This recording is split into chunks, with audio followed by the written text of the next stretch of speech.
तो फिल्म की शुरुआत में हम ऐना को देखते हैं जिसके हाथ में एक बहुत ही पुरानी चाबी है जिससे वो देख ही रही थी तो एकदम से उसे अपने घर के बाहर शोर सुनाई दिया। दरवाजे के करीब जाकर ऐना ने चेक किया तो बाहर उसका भाई बैठा हुआ था जिसे कैंसर था और जल्द ही वो मरने भी वाला था। ऐना ये बात जानती थी इसीलिए काफी परेशान रहा करती थी। वो अपने भाई का ध्यान खुद रखती थी, किसी को भी ये अपने घर नहीं आने देते थे क्योंकि घर में इन्होंने बहुत सारे राज छुपाए हुए थे। ऐना का भाई इस टाइम भी उसे अपने पास बैठने को कहता है लेकिन परेशानी में ऐना नहीं बैठती और चली जाती है। ऐना पिछले कई सालों से एक दिमागी बीमारी से जूझ रही है। उसे हर चीज की बहुत ज्यादा टेंशन रहती है और पिछले 10 सालों से तो वो घर के बाहर भी नहीं गई। उसे लगता है कि अगर वो घर के बाहर जाएगी तो कुछ बहुत बुरा हो जाएगा। आज इनके घर पर ऐना के भाई की लॉयर आती है। ऐना का भाई असल में मरने से पहले अपनी सारी प्रॉपर्टी ऐना के नाम करवाना चाहता था और लॉयर की ये बातें सुनकर ऐना बहुत ज्यादा परेशान हो गई। इतनी ही देर में ऐना के घर पे एक डिलीवरी बॉय भी आ गया जो रोज ऐना के घर खाना डिलीवर करता था। अपने भाई के अलावा ऐना सिर्फ इस डिलीवरी बॉय से बात किया करती थी। अभी वो इस डिलीवरी बॉय डैन से बात ही कर रही थी कि एकदम से उसे अपने भाई के कमरे से किसी चीज के गिरने की आवाज आई। वहाँ जाकर देखा तो उसका भाई बेड से गिर गया था। वो बहुत ही प्यार से अपने भाई को उठाकर बेड में लिटाते हैं जिसके बाद ये लोग पूरा दिन बातें करते हुए गुजरते हैं। रात होने पर ऐना अपने रूम में सोने चली गई। रूटीन के मुताबिक आधी रात में उसका अलार्म बजा। ये उसके भाई को मेडिसिन देने का वक्त था। वो जल्दी से उठकर अपने भाई के रूम में गई तो उसने देखा कि आज उसका भाई मर चुका है। इस हादसे से ऐना बिल्कुल टूट गई। उसके पेरेंट्स तो पहले ही नहीं थे और आज उसका आखिरी सहारा उसका भाई भी चला गया था। अब ऐना रेस्क्यू वालों को कॉल करके अपने भाई की डेड बॉडी को घर से भेज देती है जिसके बाद वो पूरे घर की सफाई करती है और अपने भाई से रिलेटेड सारी मेडिसिन और चीजों को साफ कर देती है। आज सुबह जब डिलीवरी बॉय आया तो रोज की तरह उसने फ्रैंक होकर ऐना से बात करने की कोशिश की लेकिन आज ऐना फूट फूट कर रोती। वो भी परेशान हो गया और घर के अंदर आया। उसने ऐना का दुख सुना और उसे सजेस्ट किया कि तुम इस घर को बेचकर कहीं और चली जाओ। ऐना जवाब में कहती है मैं ये घर नहीं छोड़ सकती, मेरी सारी यादें इस घर से जुड़ी हैं। इस टाइम पर डैन उसे बताता है मैं भी एक टाइम पे इस शहर से बाहर निकलना चाहता था लेकिन क्योंकि मेरे पास पैसे नहीं थे तो मैं ऐसा नहीं कर पाया और आज तक इसी शहर में फंसा हुआ हूँ। उसके बात सुनते ही ऐना भाग कर अंदर गई और पैसों से भरा एक बैग लाकर उसके सामने रख दिया और बोली मैं ना सही, तुम तो अपनी लाइफ बेहतर कर सकते हो कि पैसे लो और जाओ अपनी लाइफ नई सेट कर लो। डैन को ये पैसे लेना ठीक नहीं लगा इसीलिए वो उठ कर चला गया। अगले दिन ऐना के भाई का फ्यूनरल था। वो फ्यूनरल के लिए तैयार हुई लेकिन अपनी दिमागी हालत की वजह से वो घर से बाहर ही नहीं निकल पाई।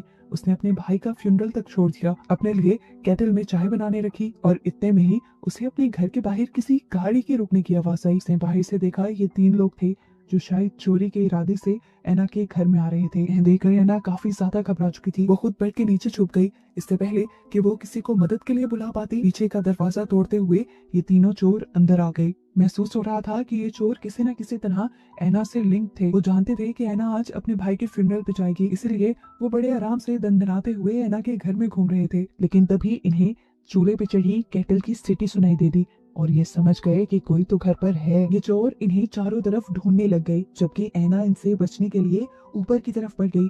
वो बेडरूम में थी जब एक चोर रूम में आ गया। उसके हाथ लगने से पहले ही ऐना सीढ़ियों से उतरकर मेन गेट की तरफ आ जाती है पर अपनी बीमारी की वजह से बाहर नहीं जा पाती और चोर उसे पकड़ लेते हैं। उसे सोफे पर बिठाकर पूछते हैं आखिर तुम भागी क्यों नहीं? तो ऐना ने बता दिया कि मैं घबरा गई थी। खैर इन्हें ऐना से नहीं उसके पैसे से मतलब था जिसे ये लोग ढूंढने लगे। हालांकि बैग सामने टेबल पे ही पड़ा था जिन पर उनका ध्यान ही नहीं गया। एक आदमी लगातार ऐना पर नजर रखने के लिए उसके सामने था जिसे ऐना बताती है कि मैं अपनी बीमारी की वजह से पिछले 10 सालों से बाहर नहीं निकल पाई। इस चोर को ऐना की बात पे बिलीव नहीं हो रहा था। ऐसा कैसे मुमकिन था कि कोई 10 साल तक एक घर में कैद रहे? ऐना की बात को साबित करने के लिए वो ऐना को जबरदस्ती खींचते हुए घर से बाहर ले जाता है और घर से बाहर जाते ही ऐना की हालत खराब हो जाती है, यहाँ तक कि उसके कपड़े भी खराब हो जाते हैं। वो इतना घबरा गई थी कि उसको सही से नजर आना भी बंद हो गया था। ऐना की चीखें सुनकर दूसरा चोर यहाँ आया और ऐना की खराब हालत को देखते हुए उसे अंदर ले गया। अब ये चोर ऐना को जबरदस्ती कपड़े बदलने को कहते हैं लेकिन ऐना की हालत इतनी खराब हो चुकी थी कि उसे किसी चीज का होश नहीं रहा था। इधर बाकी 2 चोर दोबारा से पैसे ढूंढने की कोशिश में लगे थे और पैसे ढूंढते हुए ये लोग बेसमेंट में पहुंच जाते हैं, जहाँ पर दो अजीब से डोर्स थे जिनका कोई हैंडल नहीं था। इन्होंने जब इन डोर्स को खोलने की कोशिश की तो इन्हें पता चला कि वो बुरी तरह जाम है। शायद ये वही कमरे थे जिनको छुपाने के लिए ऐना और उसका भाई किसी को भी इस घर में आने नहीं देते थे। यहाँ अब चोर दोबारा से ऐना को कपड़े बदलने को कहता है, लेकिन ऐना जब उसकी बात नहीं सुनती तो उससे गुस्सा आ जाता है और वो खुद उसके जबरदस्ती कपड़े बदलना शुरू कर देता है। अब ये सब चल ही रहा था कि यहाँ पर डैन आ गया। डैन ने आते ही इन चोरों को पहचान लिया, क्योंकि ये चोर डैन के ही दोस्त थे। क्या डैन भी इनके साथ मिला हुआ था? ऐना के दिमाग में ये सवाल आया, लेकिन नहीं, डैन इनके साथ नहीं मिला हुआ था। डैन तो बस ऐना को देखने के लिए आया था कि वो अपने भाई के फ्यूनरल पे ही क्यों नहीं आई थी। डैन का शोर सुनकर दूसरा चोर भी बाहर निकल आता है और मौका पाकर ऐना भी वहां से भागकर कहीं छुप जाती है और देखती है कि ये लोग डैन को मारकर बेहोश कर चुके हैं, क्योंकि डैन इनके प्लान का हिस्सा नहीं था। अब ये लोग ऐना को ढूंढ नहीं पा रहे थे। एक आदमी ऐना को धमकी देता है, खुद ही बाहर निकल आओ वरना मैं तुम्हारे तोते को मार दूंगा। ऐना फिर भी बाहर नहीं निकलती तो वो हथौड़ी मार के उसके तोते को मार देता है। इतनी ही देर में हमने देखा कि डैन को भी होश आ चुका था। अब डैन यहाँ कुछ करना दे, इसलिए चोर उसके हाथ बांध कर उसे बिठा देते हैं। दूसरी तरफ हम देखते हैं कि ऐना भी मौका पाकर वहां से निकलकर किसी दूसरी तरफ जाने के लिए भागी ही थी कि उसे एक चोर ने देख लिया। अब वो चोर इससे पहले कि उसे पकड़ लेता, ऐना ने कोई चीज उठाई और उसके गले पे मार दी और उस बंदे की वहीं पर मौत हो गई। कुछ देर बाद हम देखते हैं कि बाकी बचे हुए दोनों चोरों को बेसमेंट से अजीब सी आवाज आई। हमें दिखाया गया कि ऐना उस मरे हुए चोर की बॉडी को बेसमेंट में घसीटते हुए लेकर जा रही थी। अब चोर जब आवाज की इन्वेस्टिगेशन करने के लिए बेसमेंट की तरफ बढ़े तो उन्हें फ्लोर पर खून नजर आया, जिसका पीछा करते करते ये लोग अपनी दोस्त की लाश तक पहुंच गए। मरा हुआ चोर जेपी नाम के चोर का भाई था और अपने भाई की मौत से जेपी पूरी तरह टूट गया और उसने अपने भाई का बदला लेने की ठान ली। यहाँ दूसरा चोर ऐना को बिना हैंडल वाले उन दरवाजों के पास देखता है। इससे पहले कि वो ऐना को पकड़ पाता, ऐना वो दरवाजा बंद कर देते हैं। अब ऐना भागते हुए इसी बेसमेंट में बने हुए एक कमरे में जाती है और एक पुराने बॉक्स में से एक चाबी निकाल लेती है। जिस पुरानी चाबी से उसने एक बॉक्स खोला और लीवर दबा दिया। लीवर के दबाते ही बेसमेंट में जाने वाली सारी सीढ़ियां बंद हो गईं और ऐसे वो दोनों चोर जो अपने साथी को ढूंढते हुए बेसमेंट तक आए थे, वो दोनों बेसमेंट में ही बंद हो जाते हैं। अब ये दोनों चोर बेसमेंट में कैद बिल्कुल पागल हो चुके थे और किसी तरह यहाँ से निकलने की कोशिश कर रहे थे। वो उस भारी से लोहे के दरवाजे को तोड़ने की कोशिश करते हैं, हालांकि वो जानते हैं कि ये दरवाजा उनसे टूटने वाला नहीं। यहाँ पर हमें ऐना को दिखाया जाता है जो अब डैन के पास आ गई है। डैन उसे माफी मांगता है और कहता है कि इस सब में मेरा हाथ नहीं, इनमें से सिर्फ वैंस मेरा दोस्त था और उसे बस मैंने तुम्हारे पैसे के बारे में बता दिया था। मैंने ही जानता था कि उनका इरादा चोरी का बन जाएगा, इसके लिए मैं माफी मांगता हूँ। अब इस चोरी के पीछे क्योंकि डैन का कसूर था, ऐना ने उस पर भी रहम नहीं किया। ऐना ने ये भी नहीं देखा कि वो उसका दोस्त था। ऐना ने उसके जुर्म में उसकी उंगली तोड़ी और उसके बंधे हुए हाथों के साथ ही उसे बेसमेंट में फेंक दिया। अपने ऊंचाई से गिरने की वजह से उसका पाँव टूट गया था, वो दर्द से चिल्ला रहा था। इसके बाद ऐना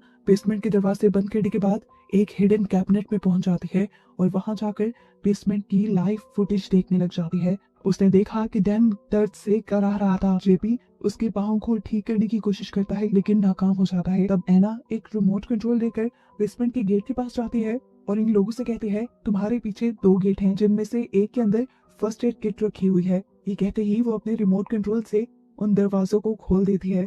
जेपी जब फर्स्ट एड किट लेने उस रूम के अंदर गया तो फौरन ही ऐना ने उस रूम को लॉक कर दिया। जेपी गुस्से से तिलमिला उठा। उसने देखा कि ये रूम बिल्कुल वैसा ही था जैसे ऊपर ऐना का रूम। यहाँ हम देखते हैं कि जेपी का दूसरा साथी यहाँ का दूसरा डोर खोलने की कोशिश करता है और इस चीज में वो कामयाब भी हो जाता है। दरवाजा तोड़कर जब वो अंदर गया तो उसने देखा कि रूम में 2 फ्रीजर्स थे, जिन्हें खोलने पर उसके होश उड़ गए। अंदर काफी सारी लाशें थी। इसी रूम से बाहर जाने का रास्ता भी था।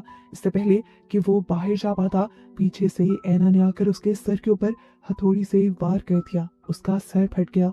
अपने आप को बचाने के लिए उसने अब ऐना के ऊपर हमला किया। ऐना का गला पकड़कर वो उसका गला दबाने लगा, लेकिन लगातार बहते सर के खून ने उसे आखिर मार डाला।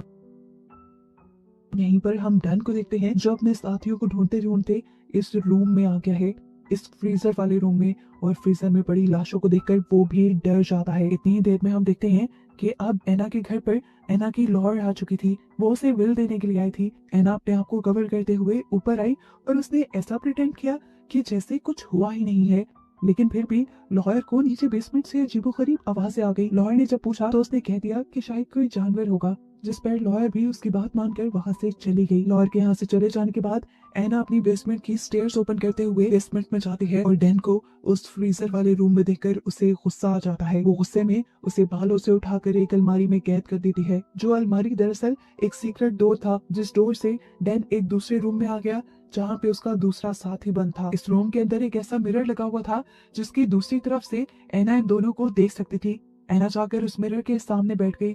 ये लोग एना को नहीं देख पा रहे थे। जेपी को इस मिरर के बारे में पता चल जाता है। गुस्से में वो इस मिरर को तोड़ने की जब कोशिश करता है तो एना बताती है कोई फायदा नहीं, ये मिरर नहीं टूटेगा, ये बुलेट प्रूफ है। इसके बाद वो जेपी से कहती है तुम अलमारी में पड़ी हुई शर्ट निकाल कर पहन लो। जेपी क्या करता, इस टाइम वो उसकी कैद में था। जो एना ने कहना था उसने वही करना था। एना के कहने के मुताबिक वो अब अलमारी से शर्ट निकाल कर पहन लेता है। इस पॉइंट पर आकर हमें पता चलता है कि असल में एना और उसका भाई साइकोपैथ थे। वो लोगों को ड्रग्स देकर इस कमरे में जानबूझकर लेकर आते थे और फिर अलमारी के जरिए एना का भाई इस कमरे में आकर उनको मार दिया करता था और शीशे के पीछे बैठकर एना ये सब देखकर एंटरटेन होती थी। यहाँ पर जेपी काफी ज्यादा जज्बाती हो जाता है। वो एना से पूछता है आखिर हम यहाँ पर क्यों हैं, ये कमरा तुमने क्यों बनाया है और तुमने मुझे किसकी शर्ट पहनाई है। तब एना ने उसे अपने पास्ट की कहानी बताना शुरू की। उसने बताया कि जब मैं बहुत छोटी थी तो मेरे डैड ने मुझे अब्यूज किया और जब ये बात मेरे भाई को पता चली तो उसे बहुत ज्यादा गुस्सा आ गया और उसने मेरे डैड का गला दबाते हुए उसे मार डाला। अपने डैड की मौत से मैं बहुत ज्यादा रिलैक्स हुई और इस चीज का अंदाजा जब मेरे भाई को हुआ कि मैं काफी रिलैक्स हुई तो उस दिन के बाद से उसने ऐसे लोगों को बहला फुसला कर यहाँ लाना शुरू कर दिया जो लड़कियों या बच्चियों को अब्यूज किया करते थे। इस अलमारी के जरिए मेरा भाई आकर उन्हें गला दबाकर मार देता था, वो भी मेरे डैड की शर्ट पहनाकर, और मैं उन्हें देखती थी। उन्हें देखकर मुझे ऐसा ही लगता था कि जैसे मेरा भाई मेरा बदला लेने के लिए मेरे डैड को मार रहा है। मुझे बहुत अच्छा लगता था। ये सारी कहानी सुनकर जेपी एना और एना के भाई को पागल कह देता है और ये बात सुनकर एना को गुस्सा आ जाता है। एना को लगता था उन्होंने जो किया ठीक किया, उन्होंने मुजरिमों को बस सजा दी है। अब क्योंकि जेपी ने उन्हें गलत साबित किया था इसीलिए एना डैन से कहती है कि वहाँ ड्रॉ में एक गन पड़ी है, उसे उठाकर जेपी को मार डालो। इससे पहले कि डैन ये काम करता, डैन को धक्का देते हुए जेपी यहाँ जाता है और उस गन को उठा लेता है।